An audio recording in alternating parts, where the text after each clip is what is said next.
off Teddy Bridgewater and the Panthers.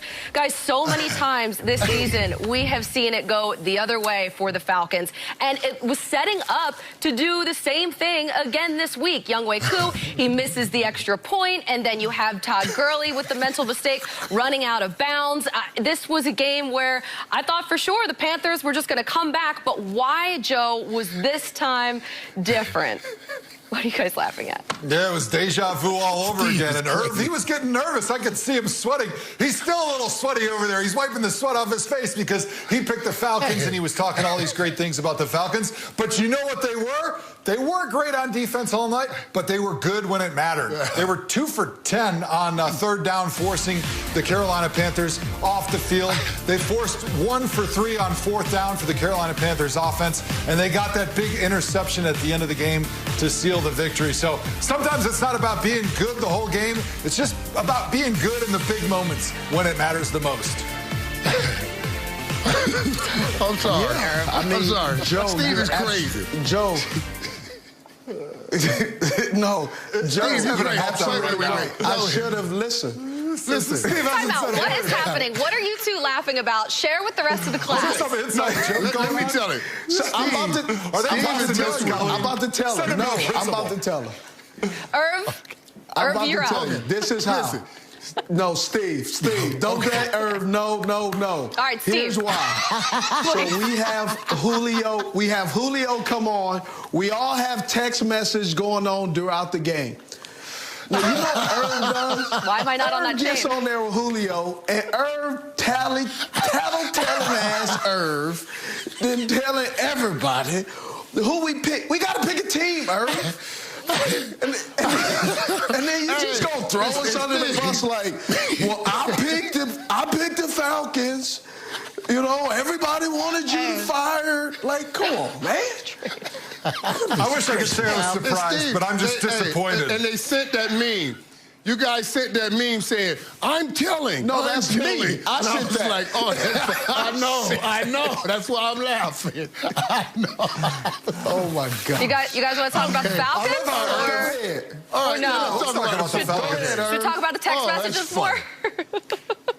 Oh, that's funny, guys. That's funny, man. I got to stop this. But listen, hey, we talked about it. And, Joe, when we talked about it, really, there were Atlanta won the game tonight, and they did make the play, like Joe talked about, when they needed to make the play. There was still a lot of missed opportunities over in the red zone. So Atlanta is very good. It's a good football team. Y'all got me crying over here. It's a very good football team, man. But those mistakes, and I even tweeted out during the game, I'm like, they make mistakes at the wrong time. I believe, I heard Matt Ryan talk about it, that they can possibly go on a run from this point on. And I don't know if they can get back in the playoff hunt. You already have 6 losses, but you can at least maybe get Raheem Morris considered to permanently take over that job if you can go on that run.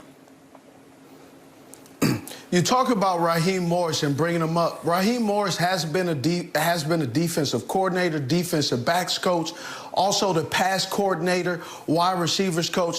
His background is well diverse. I think he's doing a great job of showing that he is capable of managing this team. When you talk about the Atlanta Falcons and you look at what they did offensively, they have every tool in the toolbox to create and build a very sturdy home. However, their defense at times shows up, but also makes key mistakes at the wrong time. They made a great play at the end of the game, but there were times where they're very Dr. Jekyll, Mr. Hyde. They blitzed, they shut down guys, and then they gave up easy plays off sometimes easy routes that they shouldn't have or they didn't do for 3 quarters. So this is a team that you need to worry about in the 4th quarter because that's when the wheels come off for the Atlanta Falcons. If they can keep that intact, they can make a run and be a dangerous team in the NFC South. You know, I feel like the show is a lot like the Falcons. Okay. Yeah, go ahead, Irv. I mean, it felt like the wheels were coming off, and we got it together. Right, and at the end, and you saw it, and when that, like the hit by Harris, on Bridgewater. And that's what I was thinking about. I was like, okay, these guys are hearing a lot about how poorly they're playing because you don't have to do that. Bridgewater was going down, but then there's a penalty right there that extends the drive. And I think that's out of ignorance and frustration that you do things like that. That's the kind of stuff that they have to clear up if they want to go on that run like they're talking about going on. But we're going to talk a little bit more about Teddy B coming up next in the show. Fidel, Colleen Wolfe is having presidential debate levels of success reigning in Joe Thomas, Michael Irvin, and Steve Smith. You know what? You're right. We need the mute function on all microphones at all times. I'm just saying, it would probably help at this point. I love y'all, man. Teddy B showed some resiliency coming back in this game. We'll talk about his night next. Thursday night. As we welcome everybody in here to the postgame show, I'm Colleen Wolfe, joined by Steve Smith Sr., Michael Irvin, and Joe Thomas. This was a game that I think a lot of people were sweating for the Falcons at the end, especially with that final drive there. But Julio Jones to start this game, what a day he had. And we're going to talk to him right now, our Mercedes-Benz star of the game. This was a huge game for him, 7 for 137, most of that coming in the first quarter.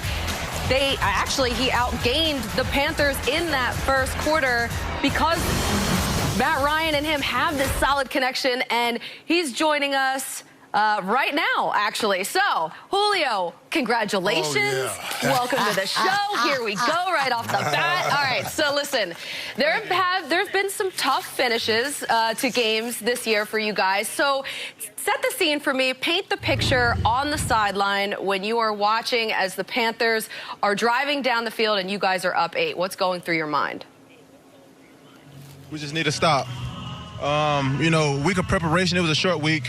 The guys was rested up. Raheem did a great job making sure the guys was going to be fresh to end the game. And we did a great job today. And that's my whole thing was defense is get a stop. And we got to stop at the end, got a pick by Bleedy. Julio, Steve Smith Sr. here, and I'm supposed to ask you all about last week. I just want to know, man, how in the hell do you always thrash us every time you wake up and play? What is the deal? Every time. Yeah, I don't know. I got something. I don't know, man.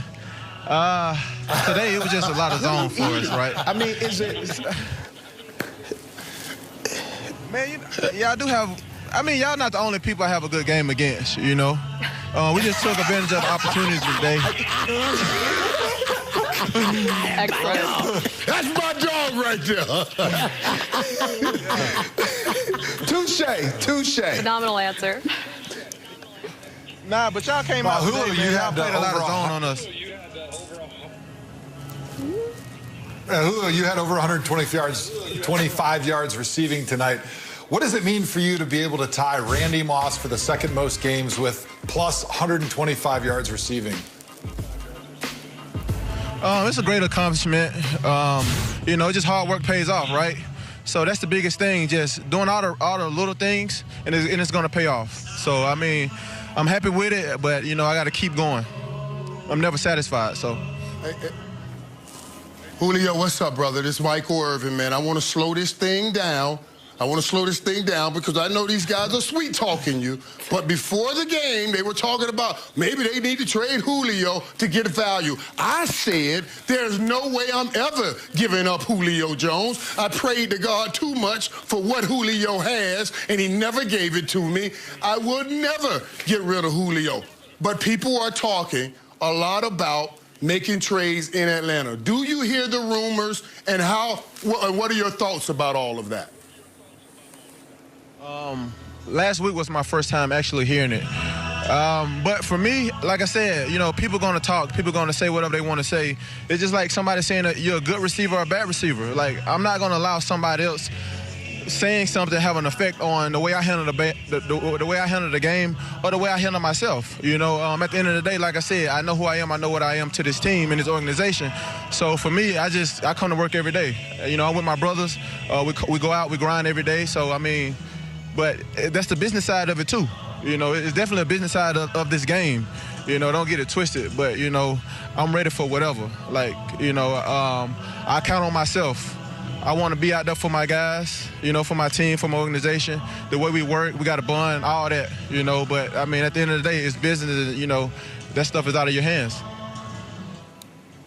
Julio, would you want to finish your career with Atlanta? And another thing I want to ask you about also, because we hear so much about the best receiver in the National Football League. That was a title you had for quite a while and held for quite a while. Now other people are starting to trickle in, and Atlanta's losing. I don't know how you guys are losing with you on the football team, but you guys are losing.